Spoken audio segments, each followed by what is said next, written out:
जय Hind friends, welcome to my channel. और आज हम बात करेंगे साइंटिफिक लॉज के बारे में और ये कहाँ आता है, मैं इसके बारे में आपको बताऊंगा। तो जैसा कि मैंने अपने पहले वीडियोस में भी बताया है कि जो एसीसी का पेपर नंबर 2 होता है, एसीसी एग्ज़ाम का पेपर नंबर 2 जो कि होता है CGAT, ठीक है। जो CGAT होता है उसके अंदर इन सबसे क्वेश्चंस आते हैं। एक तो CGAT में ये क्वेश्चंस आएंगे और आपके जो चौथे पेपर है, चौथे पेपर में भी इससे काफ़ी क्वेश्चंस आपको मिलेंगे। ऐसे टाइप के बहुत सारे क्वेश्चन वहाँ पूछे जाते हैं। एक तो पेपर नंबर हो गया आपका सेकंड और हो गया पेपर नंबर फोर्थ में इनसे क्वेश्चंस मिलेंगे इस टॉपिक से रिलेटेड, ठीक है। तो हम स्टार्ट करते हैं अपने साइंटिफिक लॉज के साथ कि साइंटिफिक लॉज किसने क्या बनाए हैं, ऐसे क्वेश्चंस आते हैं। तो उसमें आपको बहुत बार क्वेश्चन पूछा जाता है कि एबल्स थ्योरम किसका है, ठीक है, और वो किस फील्ड में था। तो अगर कहीं आपको ऐसे क्वेश्चंस दिखते हैं कि एबल्स थ्योरम किसने लिखा था, तो उसका है आपका आंसर यहाँ पे निल्स हेनरिक एबल, और वो लिखा था उन्होंने कैलकुलस के फील्ड में, ठीक है। ये फील्ड कैलकुलस का था। उसके बाद आपके क्वेश्चन है कि अगले एम्डल्स लॉ किसने लिखा था और किस फील्ड में था। तो गैनी एम्डल हैं उसके लिखने वाले, जो बनाने वाले साइंटिस्ट थे वो थे गैनी एम्डल्स, और उन्होंने लिखा था कंप्यूटर साइंस के फील्ड में। उसके बाद गूज आर्चिस का आता है अगर आपके पास, तो गूज आर्चिस के बारे में आपने बताना है कि भाई कौन से फील्ड में था, तो वो जियोलॉजी के फील्ड में था। उसके बाद आर्किमिडीज प्रिंसिपल काफ़ी फेमस है, ये किसका था, आर्किमिडीज लॉ था आर्किमिडीज का, और ये फिजिक्स के उसमें फील्ड में था। बहुत बार आपसे डीपली वो पूछ सकते हैं और इस वीडियो में मैं आपको काफ़ी डीपली नहीं बता पाऊंगा, इसलिए मैं यहाँ पे लेके आऊँ शॉर्ट में।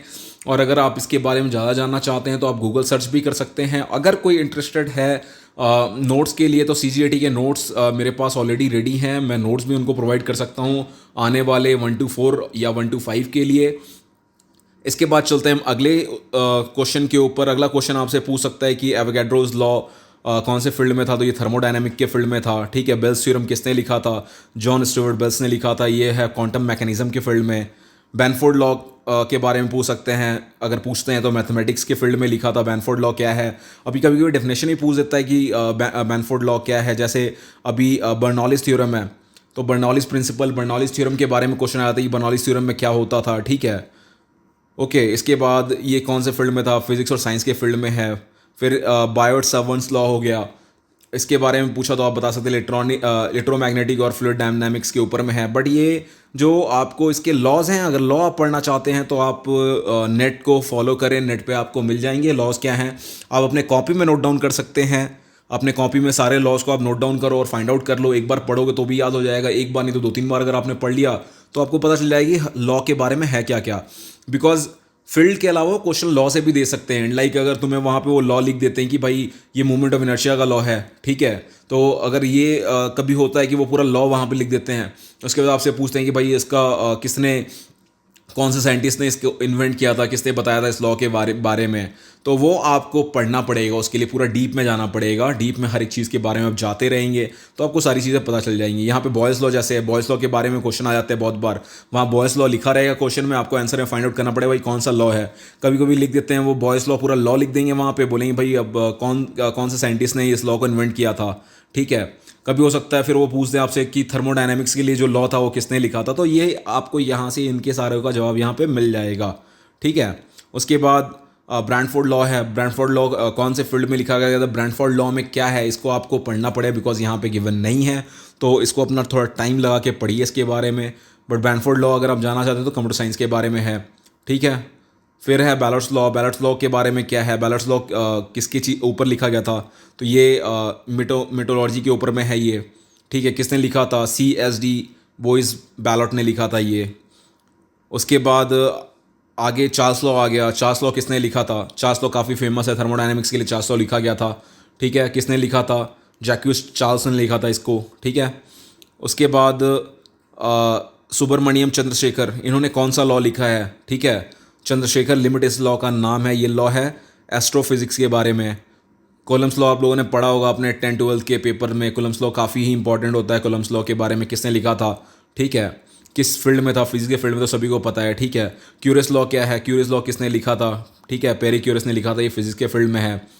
उसके बाद डी एल्बर्ट्स पैराडॉक्स क्या है ये, तो ये फ्लूइड डायनामिक्स के बारे में, फिजिक्स का पार्ट है तो यहाँ पे फिजिक्स लिखा पड़ा है, फ्लूइड डायनामिक्स के ऊपर में है। इसके साइंटिस्ट कौन थे, John Dalton, Dalton's law of partial pressure आप लोगों ने पढ़ा होगा, 10th-12th के सिलेबस में है, थर्मोडायनेमिक्स के ऊपर ये लॉ है। फिर है ड्रेसीज लॉ, किसने लिखा है ये? हेनरी ड्रेसी ने लिखा है। किस फील्ड में लिखा है? फ्लूइड मैकेनिक्स के फील्ड में है ये। इसके बाद है डॉपलर इफेक्ट। डॉपलर इफेक्ट के बारे में जो आपने 10-12 में जिसका नाम सुना है, जैसे डॉपलर इफेक्ट हो गया, चार्ल्स लॉ हो गया, बॉयज लॉ हो गया, लॉ ऑफ बुएंसी हो गया, इन सबको मैं एक बार आपको सजेस्ट करना चाहूँगा कि इन सब लॉज को एक बार आप पढ़ लें, बिकॉज ये आपको काफ़ी हेल्प करेंगे वहाँ पे। और इनसे क्वेश्चंस आते हैं, 1-2 क्वेश्चन तो कम से कम बनते हैं इनसे। लॉज वगैरह ऊपर कम से कम 1-2 क्वेश्चन होते हैं, मूवमेंट ऑफ इनर्शिया के ऊपर, ठीक है। तो ये जो चीज़ें इनको थोड़ा पढ़ लो, centrifugal force, centripetal force, nuclear fission, nuclear fusion, इन सब पोर्शन को थोड़ा कवर करते चलो आप फिजिक्स में, तो फिजिक्स में उतनी आपको मुश्किलों का सामना नहीं करना पड़ेगा वहाँ पे, ठीक है। तो डॉपलर लॉ हो गया, फिजिक्स के फील्ड में था। इसके बाद चलते हैं हम Albert Einstein equal to MC square, बहुत ही फेमस ये है लॉ जिसके बारे में हम पढ़ते आ रहे हैं आज तक, ठीक है। Einstein general theory of relativity, ठीक है। थ्योरी ऑफ रिलेटिविटी किसने लिखा था? यहाँ क्वेश्चन आ सकते हैं आपके पास। तो एल्बर्ट आइंस्टाइन है उसके जनक दाता, और ये कौन से फील्ड में था? तो ये फिजिक्स के फील्ड में था, ठीक है। उसके बाद एडोस बैक थ्योरम किसने लिखा था? कौन से फील्ड में था? ये है मैथमेटिक्स के फील्ड में, ठीक है। पॉज एडोस एंड जोजेफ बैरक ने लिखा ये, ठीक है। फिर फैराडेज लॉ, काफ़ी फेमस लॉ है Faraday's law of induction and Faraday's law for electrolysis. तो ये कौन कौन से फील्ड में है फैराडेज लॉ के बारे में, ठीक है। ये फैराडेज लॉ भी काफ़ी इंपॉर्टेंट है। फिर उसके बाद गॉस लॉ है, किसने लिखा था ये? गॉस लॉ ऑफ मैग्नेटिज्म क्या है, ठीक है। मैथमेटिक्स और फिजिक्स में आता है, गॉस लॉ के ऊपर क्वेश्चंस भी बनते हैं, गॉस लॉ ऑफ मैग्नेटिज्म के बारे में क्वेश्चंस आते हैं। तो इनको यहाँ से आप देखेंगे तो ये सारे डाउट्स आपके क्लियर हो जाएंगे। और यहाँ पे आपने इसको डीपली बट पढ़ना है डीपली, ठीक है। ये बस इसके चक्कर में नहीं रहना कि भाई किसने लिखा था यही आता है। मैं पहले भी आपको बताते आ रहा हूँ कि आपको हर लॉ के बारे में डीपली पढ़ना है अगर आपको ठीक से अचीव करना है। तो ये सिर्फ ACC एग्ज़ाम के लिए नहीं है, आप बहुत सारे एग्जाम में इसका फ़ायदा ले सकते हैं पढ़ के यहाँ पे। फिर उसके बाद गॉस के और कौन कौन से लॉस थे? गॉस डैगमा थ्योरम है, मैथमेटिक्स और फिजिक्स दोनों में इस्तेमाल होता है ये। गॉस हाइपोगैमेट्रिक थ्योरम है, ये मैथमेटिक्स फिजिक्स में है। गॉस फंक्शंस है, ये किस में इस्तेमाल होता है, ठीक है। मैथ्स और फिजिक्स दोनों के फील्ड में है।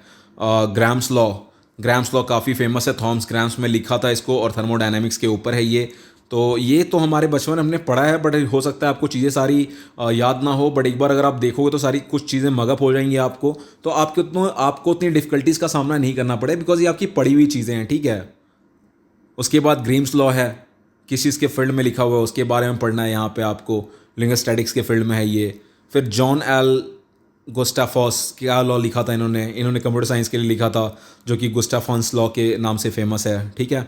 तो ये जो चीज़ें हैं ना, इनको धीरे धीरे आप पढ़ते रहो और हो जाएंगी तैयार, बहुत ज़्यादा दिक्कतें नहीं हैं आपको। एक बार बस लॉज के बारे में देखते हैं, जो भी लॉ आपने देखी है उस लॉ को एक बार आप देख लो, दोबारा से पढ़ लो। जो नाम सुने आपको लग रहे हैं, जो नाम सुने नहीं है उनके पीछे ज़्यादा भाग के कोई फ़ायदा नहीं है, बिकॉज वो आपको इतने कम टाइम में याद भी होने वाली नहीं है।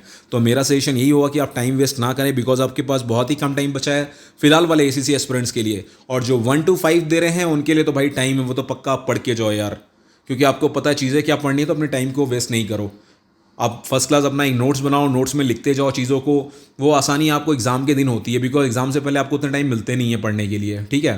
तो वो बहुत ही ज़्यादा हेल्प करती है आपको। इसके बाद हेंस लॉ क्या है? हेंस लॉ किसने लिखा था, किस चीज़ के ऊपर था? हुक्स लॉ के बारे में पढ़ लो, हुक्स लॉ पढ़ी हुई चीज़ें हैं, पहले आई भी गई हैं, हुक्स लॉ के बारे में पढ़ लो आप। हबल्स लॉ क्या है? हबल्स लॉ कॉस्मोलॉजी से रिलेटेड है, कॉस्मोलॉजी क्या होती है उसके बारे में पढ़ लो। हॉर्न्स रूल पढ़ा हुआ है 10-12 के सिलेबस में, एटॉमिक फिजिक्स के ऊपर है ये। जूस लॉ काफ़ी फेमस लॉ है, जूस लॉ फिजिक्स के ऊपर आता है और जेम्स जूल ने इसको लिखा था, ठीक है। मैशल खास लॉ क्या होता है, किसके ऊपर है ये? फोटोकेमिस्ट्री के ऊपर है। केप्लर्स लॉ प्लानिटरी मोशन, ये बहुत ही फेमस है। केप्लर्स लॉ आप लोगों सभी ने पढ़ा होगा केप्लर्स लॉ के बारे में, ये एस्ट्रोफिजिक्स के ऊपर बनाया हुआ लॉ है।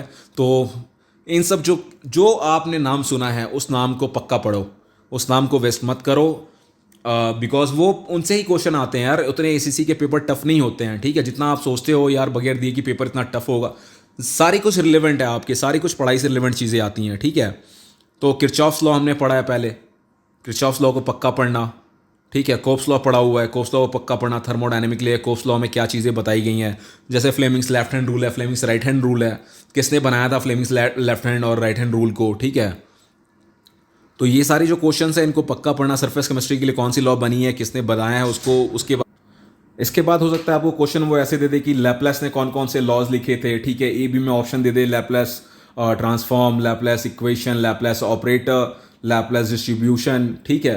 हो सकता है कभी कभार कंफ्यूज करने के लिए भी वो कुछ डाल देते हैं, उसके अंदर अलग से नाम चेंज करते हैं, वो आपको पता होना चाहिए, ठीक है। इसके बाद आपके पास आगे भी बहुत सारे लॉ हैं। इधर हेनरीज लेंस लॉ है। लेंस लॉ क्या होता है, लेंस लॉ आपने पढ़ा होगा, ठीक है। इसके बाद मैक्रोनीज लॉ पढ़ा होगा आप लोगों ने, रेडियो टेक्नोलॉजी के मैक्रोनीज लॉ यूज़ होता था। मैक्रोनीज लॉ के बारे में पढ़ लेना क्या होता है, ठीक है। तो ये जो सारे चीज़ें हैं इनको आप एक बार थियोरेटिकली पढ़ लो, जिसके पास टाइम है। इसके पास टाइम नहीं है, जो अभी 1 to 4 वाले हैं, वो अपना ज़्यादा टाइम इस पर वेस्ट नहीं करना, अपने आप आगे की पढ़ाई के लिए फोकस करो।